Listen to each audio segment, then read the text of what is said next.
Alright guys, how's it going? This is going to be a list preview for Equinox that's happening in a couple of days up in Auckland. 2,400 points, 6 games. It's recently been changed now because there was a bit of a fuck up with the council apparently, so we're playing 4 games on the Saturday and 2 on the Sunday. Which, like NZTC, I thought was going to be a massive headache, but it wasn't actually too bad. Once you get into the games, I mean, it's just Warhammer, so you enjoy it. Bit of a line on Sunday, which is always good, because there's potential for shenanigans on the Saturday night, which is always good. So yeah, 2,400 points, pretty standard New Zealand comp, really. No special characters at this one, which is a little bit different to what seems to be happening down in Wellington. I prefer special characters to be included. I think they add a bit of variety to the game, and just a bit of variety in lists, which is always good. You want to see different lists turning up and playing against them as well, which is another tactical challenge. So 6 games. I think there's 2 or 3 battle lines. A modified watchtower, which is King of the Hill, which is a bit different. We don't get down here. It's purely an Auckland thing, I think. A Dawn Attack, and Blood and Glory. So, good splattering of scenarios and battle line, which is always good.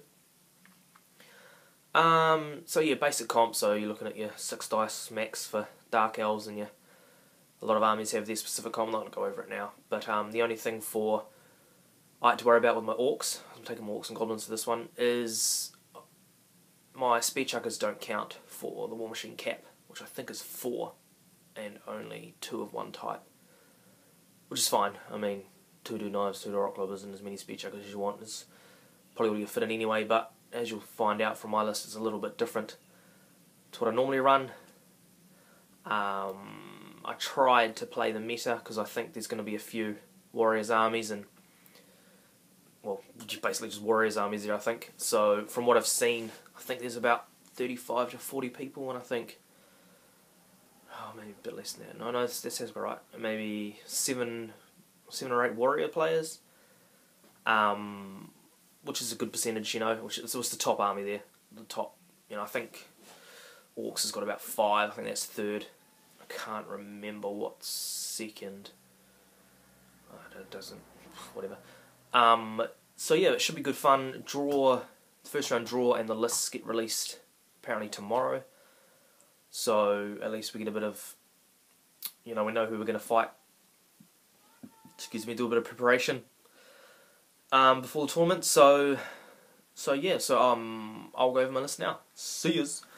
Alright, so this is the list I'm taking. My Orcs and Goblins, my favourite army in Warhammer. One I've played since, I don't know, 5th, I think? 5th edition? 6th edition? The one with the little plastic fucking single pose high elves and night goblins and the cardboard cutout characters and all those fucking things. So yeah, I've always played them. As you can notice, they're not green. I painted this army in a Deneb stone colour, and as Joel will tell you, I love that paint. So yeah, I'll go over my list quickly. I won't go over too much of my tactics because I don't want to give too much away. Not that there's much to give away. But we'll start at the top. Army's led by Black Hawk Warboss. He's got Sword of Striking, so he's got +1 to hit, Enchanted Shield, 4-up ward, and the Crown of Command. I've run this army a few times.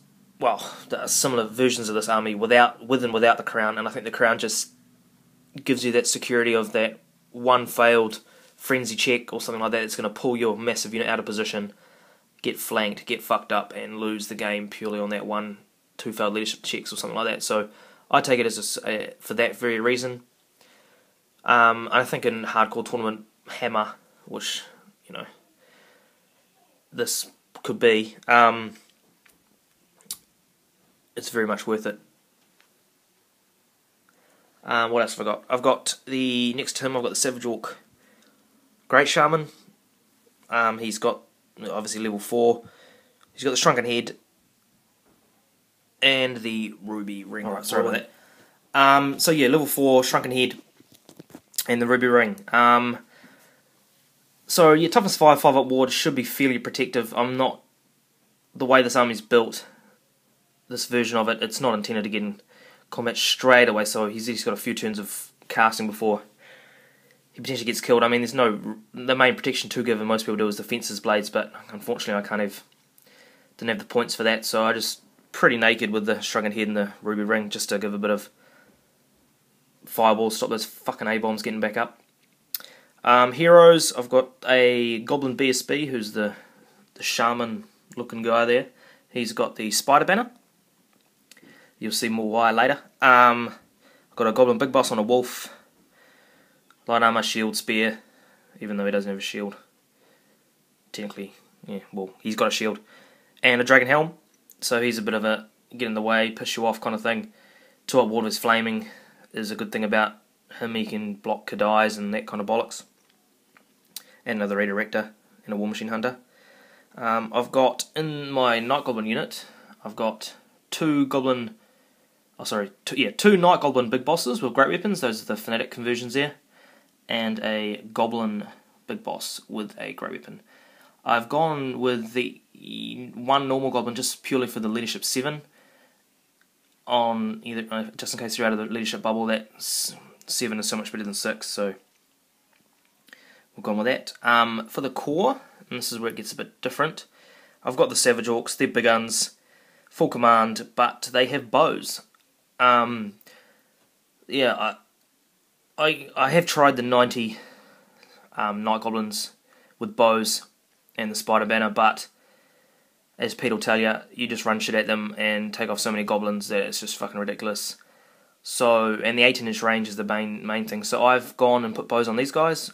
It gives them 24 inches range, much further reach, and also when you get to them, they're still big guns. So they've still got the weapons skill 4, the strength 5, the horde. They're still gonna chop you up, and that was proved in a game I had against some demons recently, some 7th demons. I just shot, there was a unit of 40 odd bloodletters, and after 3 turns of running at me, it was down to I think 12 or something. I mean, it got hit by a mangler as well, which was quite cool. And then I charged it and just wiped it out, so it does work well. Well, for the one game I've used it, so I mean this will Equinox with the acid test, so you'll see how that goes. I've got 35 Night Goblins with full command and shields and nets. So this unit's kind of utility really. It can, yeah, I mean it does a wide variety of things. I've got some things in mind for it, what it can do.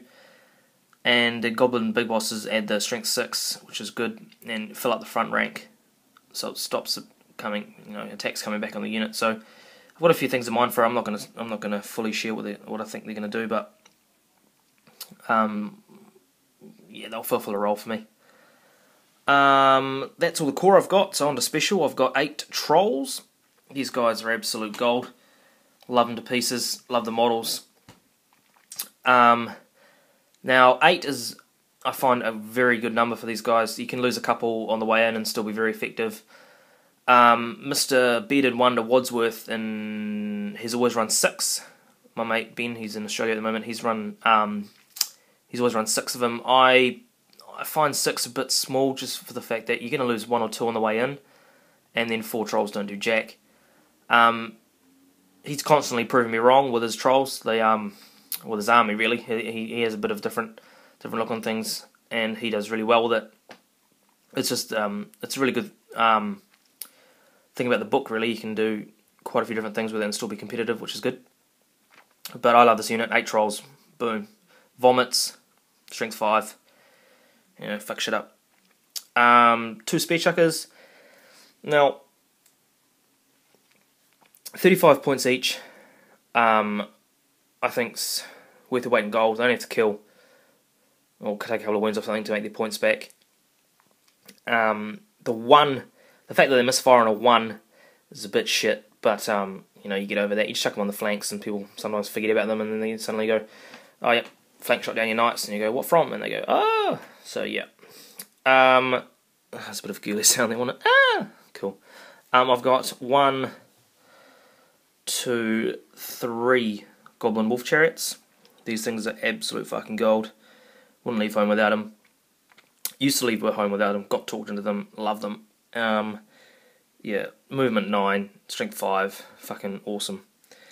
For the rear, I've got my Rock Lobber, my 2 converted Mangler Squigs, or Mangler Snow Beasts, I suppose you'd call them the way I've done them. Yeah, so I'd like to run 2 Rock Lobbers, don't have the points, so had to run the 1.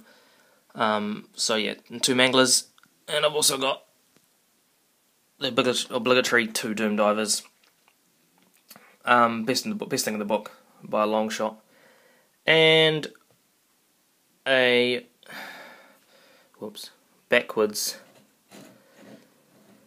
Snotling Pump Wagon. Now this thing's got the extra move and the no armor saves on the first round of impact hit, so people want to get rid of it. I mean, they can shoot at that if they want to, stop some shooting at other more important things, and if it gets to you and you're a knight, you won't enjoy it. So yeah, that's my list. We'll see how it goes, and I'm going to be doing some videos during the tournament. So yeah, I'll see you later, fuckers. Bye.